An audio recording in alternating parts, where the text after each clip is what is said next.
नमस्कार मित्रांनो, आपल्या सर्वांचं यूट्यूब चॅनलवर खूप खूप स्वागत आहे। आज आपण कार्ला लेणी पाहायला निघालेलो आहे। सध्या आम्ही लोणावळ्यामध्ये आहोत। इथून 5-6 किलोमीटर अंतरावरती कार्ला लेणी आहे। एकविरा देवीचं मंदिर पण त्या ठिकाणी आहे। हा एक्सप्रेस वे आहे मुंबई पुणे। टोल नाका लागल्यानंतर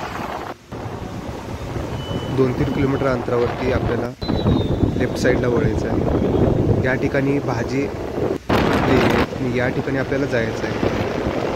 ॲरो दिसतो त्या ठिकाणी।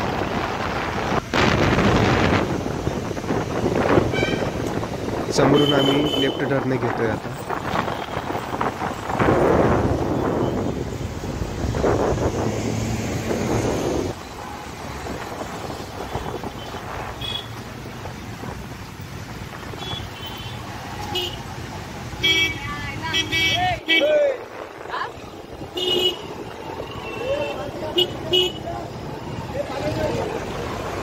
मेन हायवे सोडल्यानंतर 2 किलोमीटर अंतरावरती त्या आपण पोहोचायचं आहे।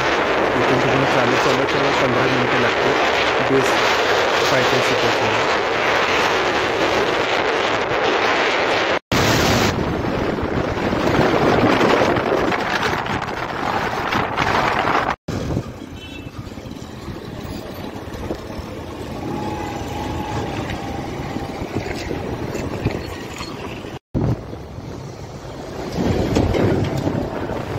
इथून मी पायी चालत वरती जाणार।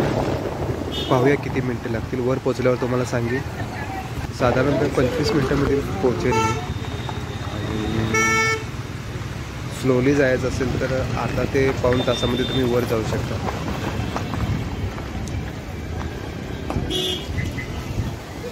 इथे सुद्धा तुम्ही वाहने पार्किंग करू शकता। बस वगैरे वरती चढत नसल्यामुळे बऱ्याच बसेस इथेच पार्किंग केलेले आहे। वरपर्यंत कारने बसने टू व्हीलरनी जाता येते। हे लोकल मार्केट आहे। हे वरच्या ठिकाणी असे कार पार्किंग केलेले आहेत। इथे फ्रीमध्ये पार्किंग करू शकता तुम्ही।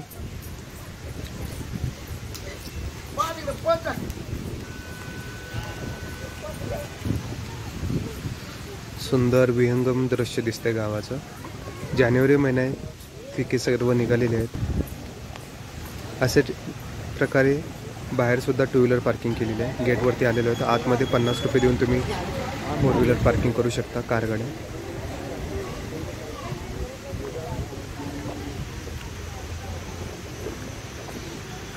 लेफ्ट साईडने तुम्ही मंदिराकडे किंवा लेणीकडे जाऊ शकता। रस्ता आहे। रस्त्याने दूरतपा दुकाने आहेत।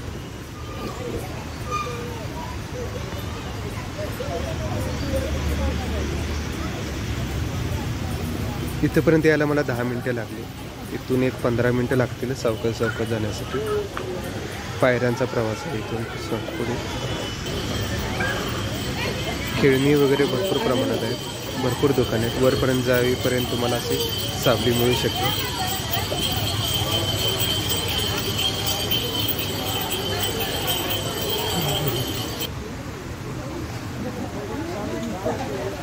काही भाविकांनी पायऱ्यावरती कापूर जाळलेले आता जस्टलीच। प्रत्येक पायरीवरती कापूर जाळत ते वरती गेलेले आहेत।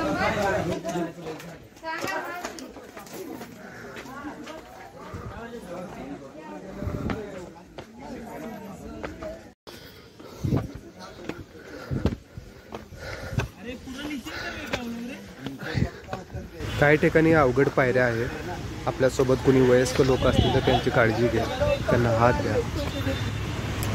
वरती जात मी आजूबाजूचं मनमोहक दृश्य पाहत होतो। आता मी वरती आलेलो आहे। इथून एंट्री गेट आहे लेणीकडे जाण्यासाठी। इथे तुम्ही एंट्री पास घेऊ शकता। 25 रुपयाला मिळतं ते लेण्यामध्ये जाण्यासाठी। आणि मंदिरामध्ये जाण्यासाठी पासची जरूरत नाही। अशा प्रकारे मी एकदाचा वरती पोहोचलेलो आहे।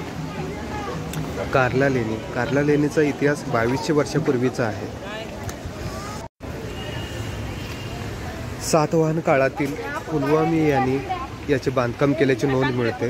त्याचा कार्यकाल इसवी सन पूर्व 157 ते इसवी सन पूर्व 130 या कालावधीला आहे।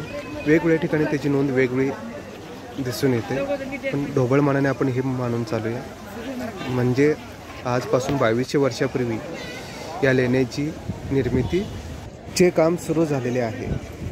इसवी सन 7व्या शतकापर्यंत याची निर्मितीचं काम सुरूच होतं. जवळजवळ 700 ते 900 वर्ष याचे बांधकाम सुरू होते. वेगवेगळ्या लोकांनी त्यावेळेस दान धर्म करून याची निर्मिती केलेली आहे. आतमध्ये 15-15 असे 30 खांब आहेत. प्रत्येक खांबावरती ज्यांनी ज्यांनी दान दिलेलं आहे त्यांची नावं कोरलेली आहेत ब्राह्मी लिपीमध्ये. यामध्ये काही कानडी लोक, तसेच ग्रीक लोक म्हणजे यवन, ज्यांचा बौद्ध नाम म्हणजे हिंदू नामाप्रमाणे उल्लेख इथे केलेला दिसतोय.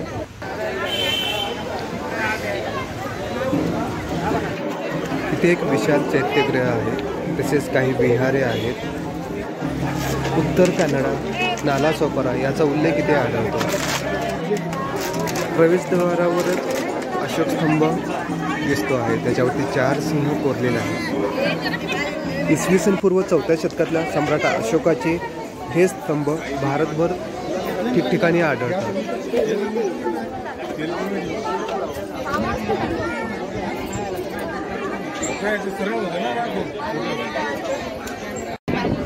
वरती एकविरा देवीचे मंदिर आहे. इथे भाविकांची मोठी गर्दी असते.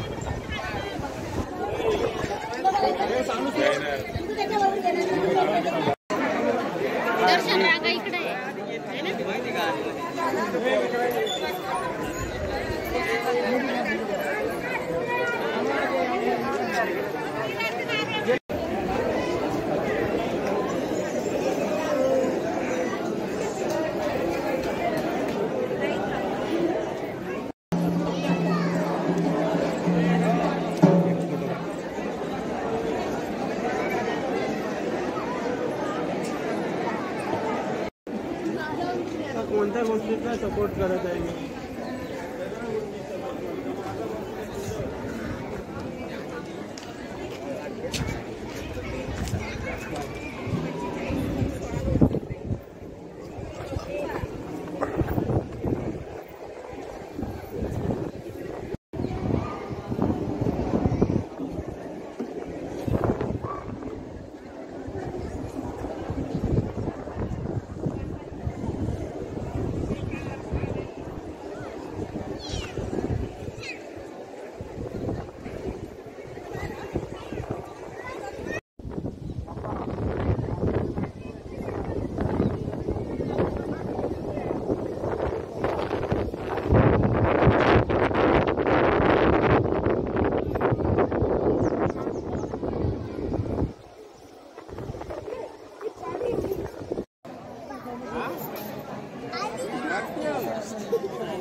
आता कवा बी नेता रिक्षा जाऊन आपण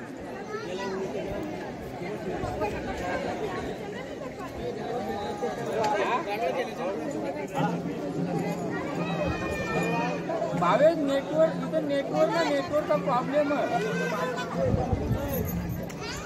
तुला मागच्या फोन मगाशी मग मिळालं नाही का पुरा मग घाटे नळला पण कर घाटावरती जाऊ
10-15 मिनिटं भरपूर ट्रॅफिक बसू सवरूस तर जातो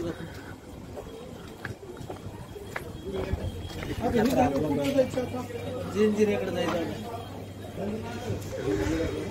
यायला लागलो सर यायला लागलो खाली पर्यंत आलो तुम्ही कुठपर्यंत आहे